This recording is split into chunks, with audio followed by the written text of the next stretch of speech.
कक्षा 7 में पढ़ने वाली एक लड़की दुकान पर खरीदारी करने के बाद अपने घर वापस जा रही थी।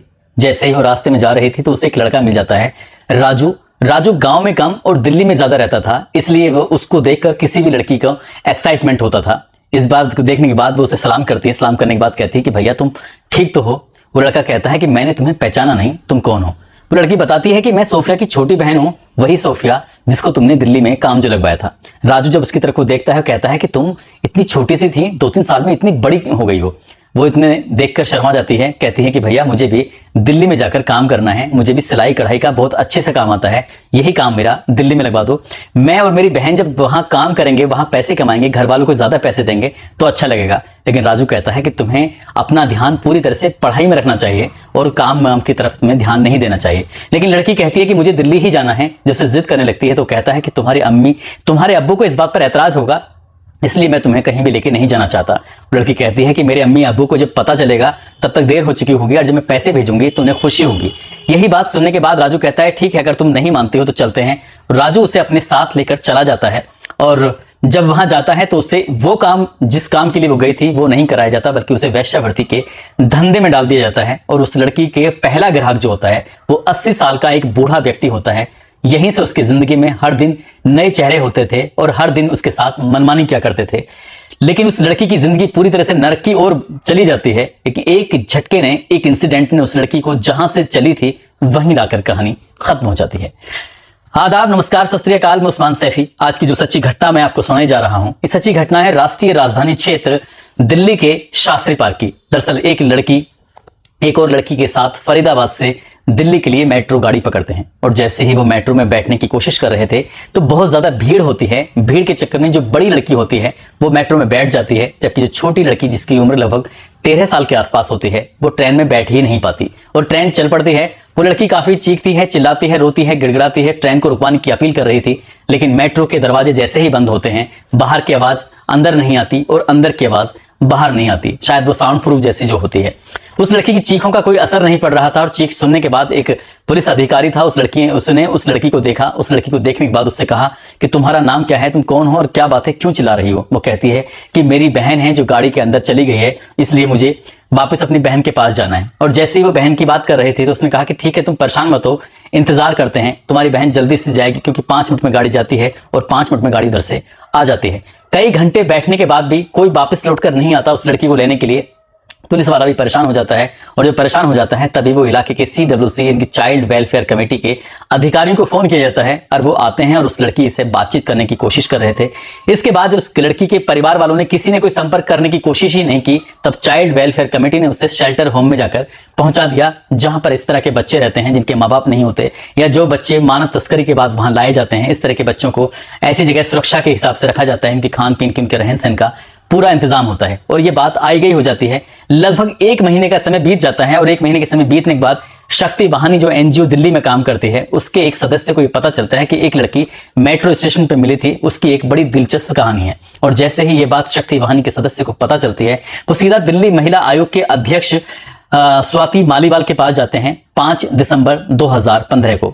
जैसे इनके पास जाते हैं, उनसे जाकर बात आते हैं कि एक लड़की है जो मेट्रो स्टेशन पे मिली थी, फिलहाल शेल्टर होम फरीदाबाद में रह रही है। इसके बाद दिल्ली महिला आयोग की अध्यक्ष स्वाति मालीवाल एक टीम गठित करती हैं। उस टीम के अंदर सुषमा कोहली होती हैं, साथ ही सारिका होती हैं। सारिका और सुषमा दोनों शक्ति वाहिनी NGO के साथ पहुंच जाती हैं उसी जगह पर। वहां जाने के बाद उस लड़की से मुलाकात करती हैं, उससे बातचीत करने की कोशिश करती हैं। जैसी बातचीत करते हैं तो एक ऐसी कहानी सामने आती है। इस कहानी को सुनने के बाद न केवल NGO के बल्कि उन महिलाओं के भी रोंगटे खड़े हो जाते हैं। दरअसल ये लड़की पश्चिम बंगाल का एक जिला होता है नाडिया और उसी का ही एक गाँव लगता है, वहां की लड़की रहने वाली होती है। ये लड़की बताती है कि उसी के गाँव का रहने वाला एक राजू नाम का लड़का होता है और राजू नाम का लड़का उसको काम दिलाने के लिए पश्चिम बंगाल से सीधा दिल्ली लेके आ जाता है। और दिल्ली लाने के बाद जब पहली बार, यानी कि ये सितंबर 2015 को पहली बार वो, जिसका प्रथम सप्ताह बताया जाता है, जब दिल्ली आती है, शास्त्री पार्क में वो रह रही थी, बहुत ज्यादा थकी होने की वजह से उसको एक कैप्सूल दिया जाता है और कैप्सूल लेते ही उसके शरीर के हार्मोन्स अलग तरीके से काम करने लगते हैं। जब लड़की वो परेशान हो जाती है उस कैप्सूल को खाने के बाद, तो वो राजू जिसको अपनी छोटी बहन की तरह वो लेके आया था, वो राजू उसके साथ शारीरिक संबंध बनाता है, उसका कई बार बलात्कार करता है उस घर में। जबकि उसकी बीवी भी होती है, साथ ही उसकी साली होती है। उसकी साली और उसकी बीवी इसमें कोई एतराज नहीं करते। दिन निकलता है और उस लड़की को पूरी तरह से होश में नहीं आता। अगला शाम आती है, शाम आने के बाद फिर से वही गोली दी जाती है और गोली देने के बाद फिर से राजू उसके साथ वही शारीरिक संबंध बनाता है जो उसके साथ पहली बार हुआ था। तीसरा दिन निकलता है, तीसरे दिन भी वैसे ही उसे एक कैप्सूल दिया जाता है। कैप्सूल देने के बाद, क्योंकि कैप्सूल को लेते ही उसके अंदर के जो हार्मोन्स थे वो अलग तरह से काम करना शुरू कर देते हैं और उस लड़की को ये होश ही नहीं रहता था कि कोई उसका शारीरिक उसका बलात्कार कर रहा है, उसका रेप कर रहा है। 3 दिन हो जाते हैं। जब चौथा दिन आता है, चौथे दिन राजू के पास एक कॉल आती है लक्ष्मी नगर से। वहां से एक 80 साल का एक बूढ़ा व्यक्ति होता है जो पैसे से ठीक ठाक अमीर आदमी होता है। उसने एक लड़की की चाहत, उसने एक लड़की की डिमांड की और राजू ने अपनी साली के साथ उस लड़की को भेज देता है। और जैसे ही वो लड़की जाती है, क्योंकि उस दिन उसने कैप्सूल नहीं लिया होता, उसे बताया जाता है कि तुम्हें जैसा वो व्यक्ति कहेगा, जैसा वो आदमी कहेगा, तुम्हें वैसा ही करना पड़ेगा। अगर तुमने वैसा नहीं किया तो सही नहीं होगा। वो लड़की वहां जाती है, उस बूढ़े आदमी को देखकर वो परेशान हो जाती है, क्योंकि जिस तरह से बूढ़ा आदमी उसके साथ गलत हरकत करने की कोशिश कर रहा था, तो लड़की ने उसने चीखने चिल्लाने की कोशिश की। तभी राजू की साली उसके पास पहुंचती है और जाकर कहती है कि यदि अपनी बहन की जिंदगी की तुम्हें परवाह है तो बिल्कुल भी शोर मचाने की कोशिश मत करना। जैसा ये लोग कहते हैं तुम्हें बिल्कुल वैसा ही करना पड़ेगा। और उसने जब देखा कि उसकी बहन की जान खतरे में है, तब शाजिया ने किस बात पर कोई विरोध नहीं किया, जबकि उसकी उम्र लगभग 13 साल की थी। उसके सामने जो एक व्यक्ति था जिसकी उम्र लगभग 80 साल के आसपास होती है, और वो 80 साल का बूढ़ा आदमी अपनी पोती की उम्र की उस लड़की के शरीर के साथ खेलता रहता है। जब लगभग घंटे 2 घंटे उसके साथ बिताता है, उसके बाद उस लड़की को कहता है कि तुम यहां से चली जाओ। शाजिया, जिस लड़की यानी कि राजू की साली के साथ गई हुई थी, वापिस अपने घर पे आती है, रोती है, बिलबिलाती है, बिलखती है, कहती है कि मुझे मेरे माँ मेरे बाप के पास वापिस छोड़ दो या मुझे मेरी बहन के पास छोड़ दो, तुम इस तरह से मेरे साथ कुछ भी मत करो।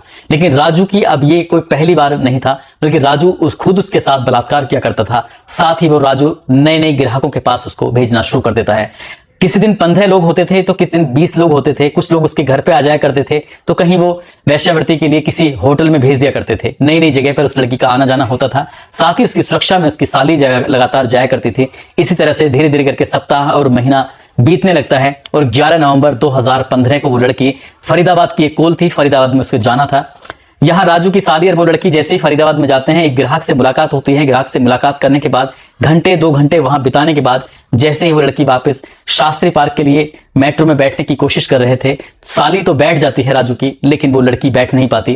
और जब बैठ नहीं पाती तो उसके बाद फिर ट्रेन चल पड़ती है और वो लड़की पुलिस वाले के पास में रोती हुई बिलखती रहती है। हालांकि इस बीच में बताया जाता है कि जो राजू की साली थी वो आई थी, लेकिन पुलिस वालों के बीच में घिरा हुआ देखकर उसने लगा कि शायद ये सुरक्षा की दृष्टि से सही नहीं होगा, इसलिए वो लड़की ने उसे रोकने की टोकने की कोई कोशिश नहीं की और उस लड़की को जाकर यहाँ से भेज दिया जाता है शेल्टर होम। और जब शक्ति वाहिनी एनजीओ के सदस्य, साथ ही दिल्ली महिला आयोग की सदस्य जिसमें देख रहे थे, तो उन्हें लग रहा था कि 11 नवंबर को ये लड़की मिलती है और 5 दिसंबर तक कोई एफआईआर दर्ज ही नहीं होती। इस बात को लेकर वो काफी ऐतराज करते हैं और काफी गुस्सा भी करते हैं। इस बात को लेकर काफी कहासुनी भी होती है। तब जाकर दिल्ली का एक न्यू उस्मानपुर एक थाना होता है, वहां पर एफआईआर दर्ज की जाती है और दर्ज करने के बाद उस लड़की को सीधा वहीं शास्त्री पार्क में लेके जाया जाता है, उसी जगह पर जहां पर लगभग 2.5-3 महीने के आसपास तक वो लड़की रही थी। उस लड़की को जब आसपास के लोगों से दिखाया जाता है, उससे बातचीत कराई जाती है, क्योंकि रोज का उसका आना जाना वहां से होता था, तो लोगों ने उस लड़की को देखते ही पहचान लिया था, क्योंकि ये राजू के साथ थी, राजू के घर पे थी। उस व्यक्ति को, उसकी पत्नी को राजू के नाम से जानते थे, उसके परिवार के नाम से जानते थे।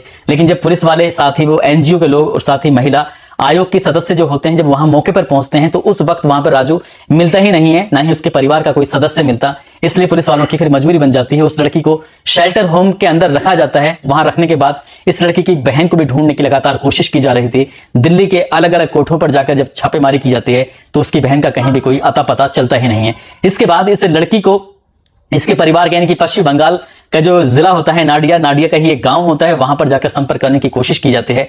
परिवार के लोग यानी कि माँ और उसके अब्बू दोनों वहां पहुंचते हैं। वहां आने के बाद जब अपनी बेटी को देख रहे थे, तो बेटी को देखकर उन्हें बिल्कुल भी यकीन नहीं हो रहा था। जिस बेटी को 3 महीने पहले देखा था, 3 महीने के बाद देखकर उन्हें बिल्कुल आश्चर्य हो रहा था, क्योंकि 13 साल की वो लड़की 13 साल की नहीं लग रही थी, बल्कि 23 साल की लग रही थी। और 23 साल के लगने के पीछे यही वजह थी, क्योंकि उस लड़की को उसके हार्मोन्स बदलने के लिए कभी कभी नशे का इंजेक्शन दिया जाता था, तो कभी उसे कैप्सूल खिलाया जाता था। और कैप्सूल खिलाने की वजह से और नए नए लोगों के मिलने की वजह से उसके साथ हर दिन 15 से 20 लोग जब बलात्कार क्या करते थे, तो उसके शरीर का ढांचा पूरी तरह से बदल चुका था। माँ और उसके बाप को यकीन नहीं हो रहा था कि उसकी बेटी के साथ आखिरकार ऐसा क्या हो गया है। उसकी बेटी को सीधा उसके घर पहुंचा दिया जाता है और उसकी बहन को ढूंढने की लगातार कोशिश कर रहे थे।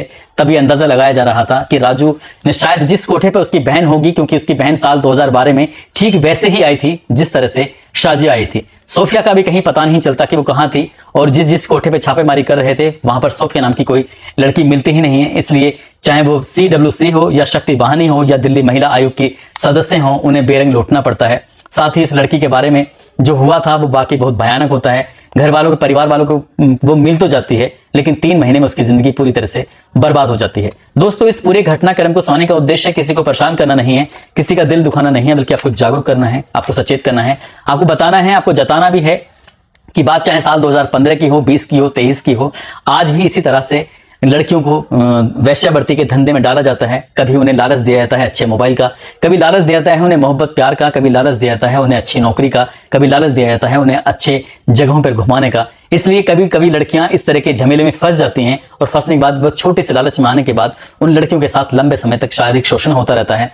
यदि वो इस दलदल में धंस जाती हैं तो इस दलदल से कभी निकलकर बाहर आ ही नहीं पाती हैं। ऐसी ना जाने कितनी लड़कियां हैं जो इस वेश्यावृत्ति के धंधे में जाने के बाद कभी वापस नहीं आई हैं।